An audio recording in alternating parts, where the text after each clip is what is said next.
নমস্কার, জোহার, প্রণাম। আমি পরমেশ্বর সাউ আর আপনাদের সারার বাংলা। আজকে 23 তারিখে 23 নভেম্বর আজকে চলছে ঝাড়খণ্ড বিধানসভার মতগণনা। যে চুনাव হয়েছিল 13 আর 20 তারিখে, স্যার আজকে মতগণনা আছে। সেই উপলক্ষে আমরা এখন আছি সারেকা, এই যেখানে কাশিচা কলেজের সামনে, যেখানে মতগণনা চলছে।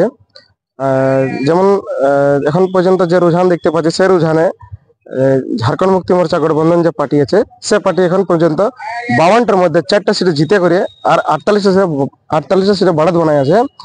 আর এনডিএ যে আছে ও একটা সিট জিতেছে আর 28টা সিটে বাড়াতেছে, টোটাল 29টা। হোক না হোক, কিন্তু যে বলে এটা একটা বিরাট ব্যাপার বটে। ঝাড়খণ্ড একটা ইতিহাস বনতে যাচ্ছে। প্রথমবার যে কোনো পার্টি আছে যে সত্তাসীন হওয়ার পরে, মানে 5 বছর তো রাজত্ব করার পরে ঘুরে একবার আরোবার 5 বছরের জনতা ওকে মৌকা দিয়েছে। এটা যেমন সবাই বলছেন কি যে হেমন্ত সোরেন কে যে বিজেপি ভাজপা সরকার, যেমন ভাজপা যে প্রতারিত করলো, ইডি সিবিআই, এইগুলো একটা মানুষ মানে ভাবনা আর কি আহত হয়েছে। যেখানকার একটা আদিবাসী মুখ্যমন্ত্রী, যে এই ঝাড়খণ্ডের মূল মাটির ছেলিয়া, তাকে প্রতারিত করেছে এই ইডি সিবিআই, আরো অনেক রকম তন্ত্র দিয়ে, এটা লোকের বলার আছে। আর যেমন তারপরে যেমন এনডিএ এখন 29টা সিটে সিমটে আছে। এটার কারণ হচ্ছে কি যে যেমন গঠবন্ধন যে যতগুলো পার্টি আছে, গঠবন্ধনে সেরকম বিশেষ কিছু বুঝতে পারাইল না, দেখতে পারাইল নাই। এখন আমরা আছি সারাইকেলায়। সারাইকেলা জেলার মধ্যে 3টা বিধানসভা আছে, ইচাগড়, সারাইকেলা আর খরথামা।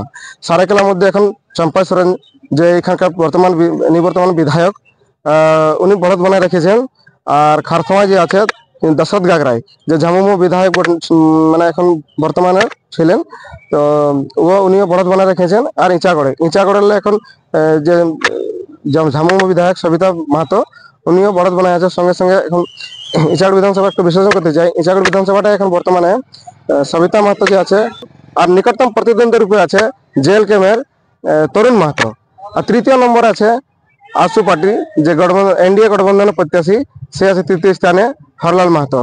আর চতুর্থ স্থানে আছে নির্দলীয় প্রত্যাশী, আর ওখান থেকে যে তিনবার প্রতিনিধিত্ব করেছে মালখান সিং, উচ্চ চৌথা নম্বর আছে। আর 5 নম্বর আছে সুখরাম হেমব্রম, যিনি নির্দলীয় রূপে এবার চুনাবী ময়দানে ছিলেন।